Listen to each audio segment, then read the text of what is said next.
Many of our government-funded systems are failing the most vulnerable and disadvantaged. At the same time, we're sidelining our greatest national asset, local people. We've got a stark choice: to keep pouring money into policies we know aren't working, or to invest in new and better ways that really improve people's lives. We need a radical reset, one that empowers local charities, grassroots movements and faith groups in a more imaginative, less bureaucratic, more collaborative approach to community development. I'm Steve Chalk. My book, A Manifesto for Hope, sets out 10 tried and tested practical principles for how to develop joined up, cost-effective, community-empowering work, each gleaned from the hard-won experience that has sat at the heart of my work over the past 4 decades. It culminates in a call for a new social covenant, one that will transform the life chances of countless young people and families. It's time to reimagine. It's time for a manifesto for hope. Principle 8. Trust is the glue of life, with my guest and expert witness, Anne Longfield CBE, Chair of the Commission on Young Lives and former Children's Commissioner for England. Hello. Hi, Anne. It's good to be here. It's great that you are here, let me tell you, it really is. So this falls into 2 parts, really, Anne. One, I'm going to talk a little bit about what I've written into Principle 8. Mm-hmm. And then you're here because you've got this wealth of experience, a lifetime of experience working with communities and with families and with children. So before I start, tell me a little bit about what you've spent your entire adult life doing. Well, like you, over many decades now, but essentially working to put children and young people in the spotlight, to seek to get them the support they need, which, like you again, I've seen be transformative when it actually is in place. So from early days working in local communities in London with families that had, big mountains to climb, and with kids who, had bright futures ahead of them, but a long way to get there, to working nationally, leading a major charity for children and families, working hard on the principles of Sure Start, which we all remember brought services together in local communities, very much often with charities themselves. And then most recently, chairing the Commission on Young Lives, which put a spotlight on those young people and their families at risk. A period in there, of course, as you say, was the 6 years when I undertook the term of Children's Commissioner for England with statutory responsibilities. That's a huge job. Well, it is a huge job because it's any aspect of children's life in this country. And your role, your responsibility is to understand their lived experience and be able to advocate for them and hold those making decisions to account over the support that they get. But for me, that was also really important to shine a spotlight and to really look at where vulnerable children, young people were falling through the gaps. So over that whole period of time, which included a last year imposed during the pandemic, really looking at what it means for children, young people, especially the most vulnerable, in terms of what the decisions that as a country we've made in terms of what public support is available. And of course, if there is a gap, the most vulnerable kids are going to fall through it.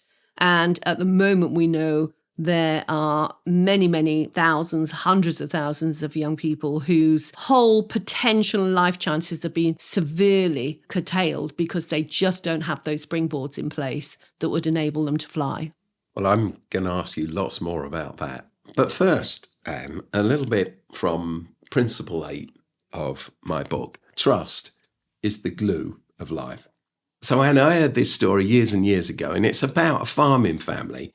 And one day, the mum's in the kitchen, it's the summer, and the daughter's out playing in the farmyard, and they've got a pet cow that, that's there. And she's having a good time. She's talking to the cow. And this guy comes up the pathway and begins to engage her. He's dressed in a suit. And the mum gets a little bit worried because she thinks, who is he? Where's he from? So she calls out the kitchen window to her daughter, it's time to come in, it's time to come in. And the daughter shouts back, no, it doesn't matter, Mum. I'm talking to this lovely gentleman who says he's from the government.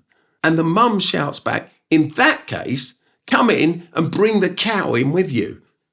Because, of course, there's this thing that people don't trust government. If it's a man from the government, just don't trust him. And we live, I always think, in a society where trust in the big institutions has broken down. So even this week, huge stories about the police, huge scandals about government ministers and MPs, people standing down, by-elections having to take place, huge scandals about the church, to be honest. Those giant institutions that were trusted seem to have fallen off their pedestal a lot of the time. Trust is, I always think, is a little word, but with very great significance.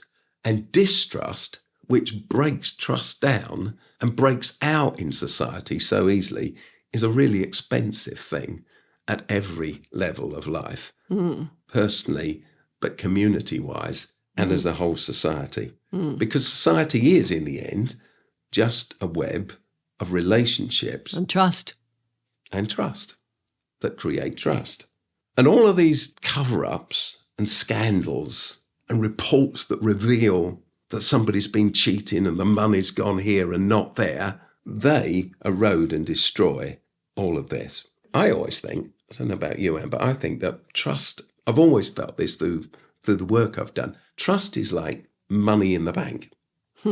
And I've realised this over the years of community work because money in the bank takes a long time to get, but it's very easy to spend. It takes years to save up. And trust is like that. When you're working in a community, it takes a long time to build trust. But then you can squander it and spend it and destroy it Quickly. Very quickly indeed. However, what I think about leadership is you build the trust and then you've got to spend it, but you've got to spend it wisely. So I sometimes meet people who tell me that they're really trusted. And that's a wonderful thing. But a leader should be leading people somewhere. And that means pushing them. But you've got to be aware enough of how much trust you've got in that bank and how quickly to spend it. One withdrawal of trust, one spending of trust doesn't destroy it. But lots of them are going to empty you out. So I meet people in the community that I live in and know people best in all the time who tell me, don't tell the social services about me. They normally just call them the social. Don't tell the social about me. Don't tell the school about me. Don't tell the authorities about me. I even know one woman who has 2 phones, and she's got one phone for her mates and another phone for all the people she wants to keep off her back. All of these agencies that think they're there to help her, she's actually managing them the whole time and keeping them at a distance because she doesn't trust one of them. It's like, come in and bring the cow with you. We don't trust those people at all. So I find that often families that I know end up, instead of feeling supported by the very services that exist to support them or empowered by them, end up feeling like they're being spied on and end up feeling like they're being judged. And I think that's because the services are very remote from them. The other day I was talking to somebody who was responsible for coordinating all of the professional work in a particular community. And then in the phone call, she told me that she'd only actually ever been to the community 3 times. Yeah, And unbelievable. on all 3 times, she'd been driven round it. Extraordinary. But here was a budget holder for huge amounts of money deciding what the community needs. She'd been driven round with the police. That is a huge problem, isn't it? So I suppose this all goes down to what's called efficiency in the end. But efficiency doesn't make for effectiveness. And the formality and structure of much of our statutory services doesn't make for effectiveness either. I think a wonderful illustration of that is in communities, the banks have gone. In the community I live and work in, the banks have gone. Everything's gone. The police station's gone. But if you want a service for anything, you can ring a number. And you know what happens? You ring up, you can listen to a huge long announcement, then you have to press 1, then you have to press 3, and then you get it wrong, so you have to put the phone down, then you have to start stops. again. Yeah. Do it again, and then you're held in a queue and you listen to music, and then it tells you the good news, you're 20th in the queue. And then you finally make it to number 1 in the queue, and then your phone goes flat. Or you make it, and then this happened to me. They tell you that they've just shut, and please call us between 9 and 4:30 or something. When it's convenient for us. Yeah. And then you think of all the people who actually just can't deal with all this digital stuff and pressing stuff. And, some of the people I know in the community I live, they just can't do it. And so what happens is you've got this very efficient service that's being run by some statutory agency or whatever. And then you have a very poorly funded local charity who voluntarily are helping people access the services that are now so efficient that nobody can talk to them. So efficiency and effectiveness aren't the same thing. And often our new efficiencies just end up destroying trust even further.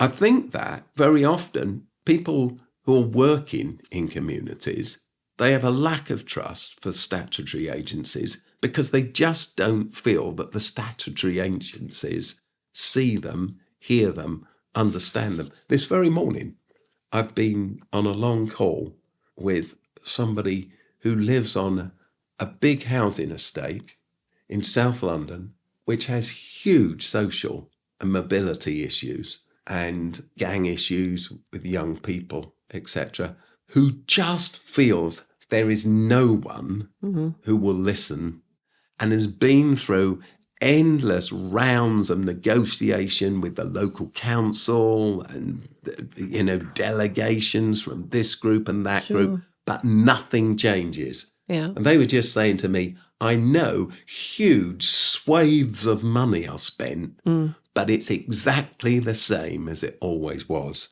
right here. In the early 1980s, when Oasis first started, I had this dream of opening a hostel, a safe house for young people leaving care who I knew were very vulnerable and no one cared for.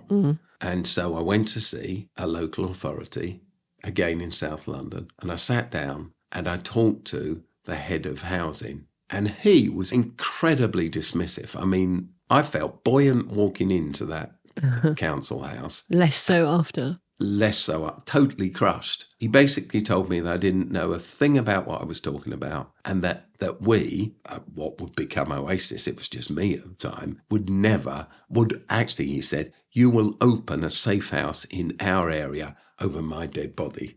Okay. He was a cheerful guy. Yeah, helpful. The reality is that all these years later, that was like 35 years ago, all these years later, well, we did open that safe house, and it still exists, and it thrives. And 35 years later, that local authority trusts us so much that we're responsible for supervising and working in all of their hostels for 16 pluses. So we oversee and accredit. But it took them a while to get there. 35 years. They don't leap into opportunities very easily. And so local people, because I was local, I grew up in South London, I walked the very streets that we were talking about. When I was a student, I went to work in that exact community, and I lived there for 4 years. I lived in that exact community for 4 years, working with young people, running a youth club. And it was that local council that told me that I didn't understand the issue. Sure. But I'd been there longer than them all already. And you knew and could see it, which is why you were bothering in the first place. Yeah. So the utter frustration that there is in terms of communities when officials newly appointed, not long in job, and everybody knows they will not be long in job before they leave and are replaced. The frustration that local communities feel because of this lack of trust. We can't trust these people. Trust isn't, I say in the chapter of this book, an on or off affair. Trust is built, and it's built slowly, and it's built through relationships, which is why longevity is so important. I live in a community and work in a community now where I worked for 20 years. And across those 20 years, I've got to know all sorts of people and all the charities and all the communities and all the community leaders. And we've supported one another in what we do. Sometimes when I talk to the local authority, they act as though that, well, they say, do you think you should go and consult with the other groups? I say, well, we were all sitting down the pub last Friday night having a chat. We don't need to consult together. We're mates. We watch the football together. We know each other. We're friends with each other. I don't know, Anne, how we get government, both nationally and locally, to understand the power of a local community and to work with it and partner with it instead of somehow end up bypassing it. What I do know, running a charity for all these years, is that what government wants when they fund a charity, a local charity, is what I always describe as a camel. They want to give you minimum food and they want you to go for the maximum amount of time, which is why a camel is useful. You know, a camel stores all its food in its hump. It doesn't need to drink for weeks. It can march through deserts that freeze at night and boil at day and at noon and carry this huge load the whole time. So what government always wants is a camel that they just, throw a bite or two and then it's going to keep going for months. What they actually get disappointed in is the fact that they get not a camel to do their work, but when they look at charities, they get a bunch of wild fighting cats. Actually, if you look at the collective noun for wild cats, it's called a destruction. And that's what charities end up doing as they're forced to fight over funding. And I've been in that place, and Oasis still is in that place in lots of the work that we do around the country, because although Oasis is a big national charity, it's really, as you probably know, Anne, lots of bits of very local work. Sure. And what happens is you have to fight to get funding.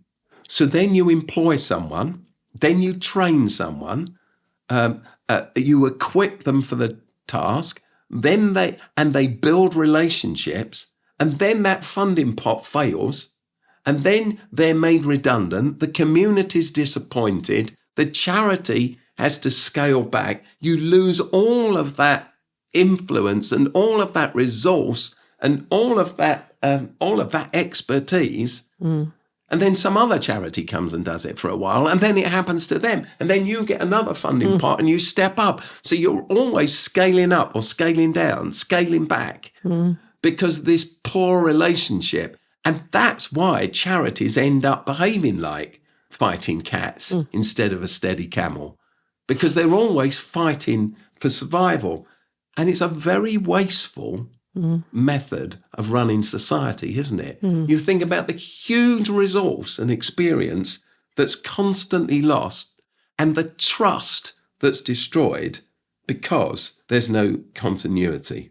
Charities end up feeling, and Oasis has sometimes been like this, I think we work very hard to lift ourselves out of it, but you end up feeling compelled to compete rather than cooperate just in order to survive. Now, that cannot be a good way of using public money or money from... Or any money. Any money, money from rich donors, etc. It's a bad way of operating anything. It's short-sighted, isn't it? Really short-sighted.